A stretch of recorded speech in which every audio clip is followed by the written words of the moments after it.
towards your final destiny, that is the akhirah. The Prophet once said, "Innama ad-dunya khuliqat lakum wa antum khuliqtum lil akhirah."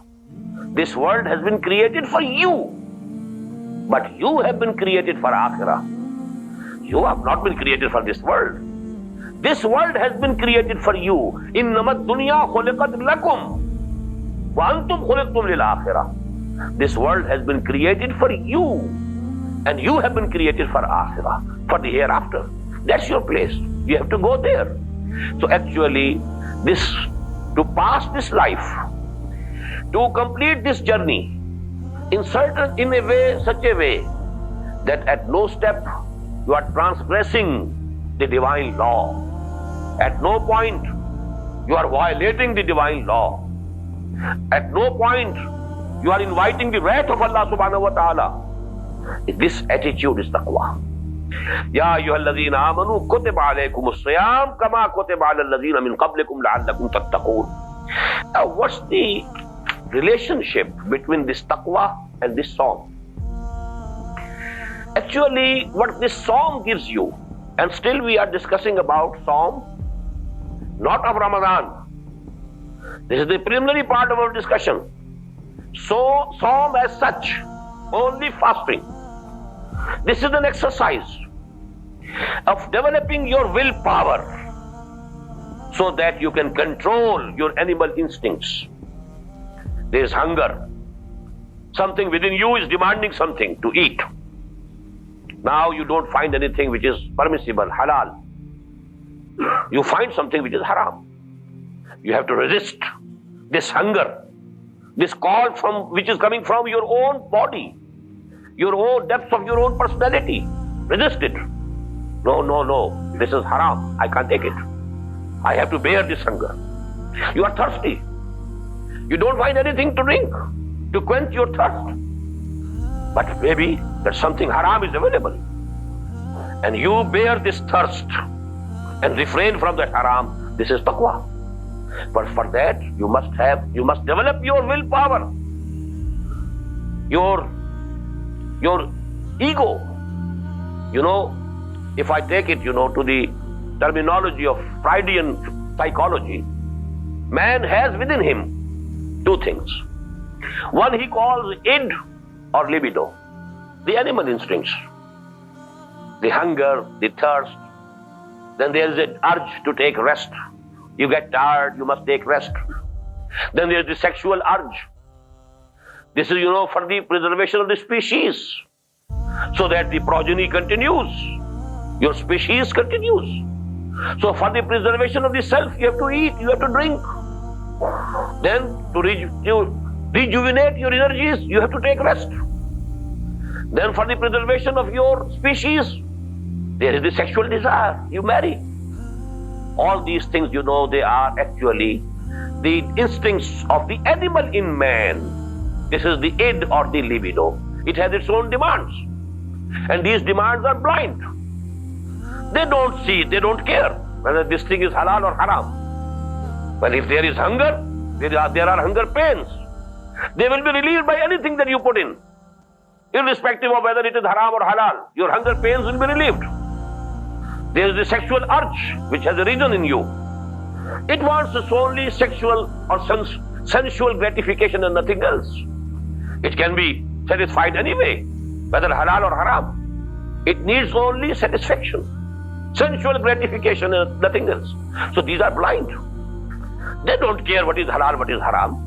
But you know, or let me say here, your ego knows.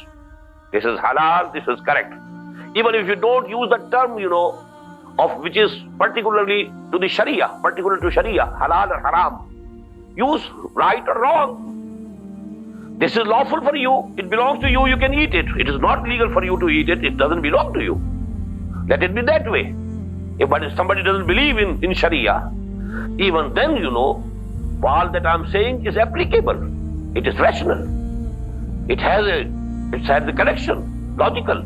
And that is, your id or libido is demanding something, irrespective of whether it is right or wrong, whether it is legal for you to do it or not, whether it is permissible for you or not. it is demanding, but now you have to develop your ego so that you can resist these passions, these instincts. You have to develop your willpower. Just as you know, the wrestlers, they develop their muscles. This is also a part of our body, these muscles. If you develop by exercise, now you know they can lift weights about which we shall wonder, how can he lift such a heavy weight? But he has developed that power by strenuous exercises, by continuous practice. In the same way, it is a practice to strengthen your willpower, your ego, so that it is not subordinate to the carnal desires, to the animal instincts which emerge from your own lower aspect of your own personality. So that power, you may call it self-control. But please note here that if you overdo in this matter, it becomes self-annihilation. It becomes rahbaniyat. That is not permissible in Islam. You have not to just crush your animal existence. This animal existence, you have to sustain it. The Prophet has said, "Inna li nafsika alayka haqqan, wa inna li zawjika alayka haqqan, wa inna li zawrika alayka haqqan." Your nafs, your animal body, your animal existence has also right upon you. You have to feed it. You have to give it water when it needs, but through halal means only, not haram means. That's the only difference. But it's the haqq. It is rightful to demand that I must be fed. It is rightful to demand that my demand of sexual desire must be fulfilled. Yes, it has the inna li zawjika alayka haqqan. For your wife has a right upon you, and you have a right upon your wife. So actually, you have to sustain this animal existence also, but you have to keep it under control. It shouldn't happen that you become controlled by these passions or by these animal instincts. You become subordinate to it. And why is it needed? You know, the fundamental reason of our creation has been given by Quran in Surah Zariyat. وَمَا خَلَقْتُ الْجِنَّ وَالْإِنسَ إِلَّا لِيَعْبُدُونَ. I have not created the jinns and the humans except only for my worship, for my obedience, for my ibadah. They must be bondsmen to me. They have to obey me. They have to serve me. They have to be obedient to me all the time in every respect.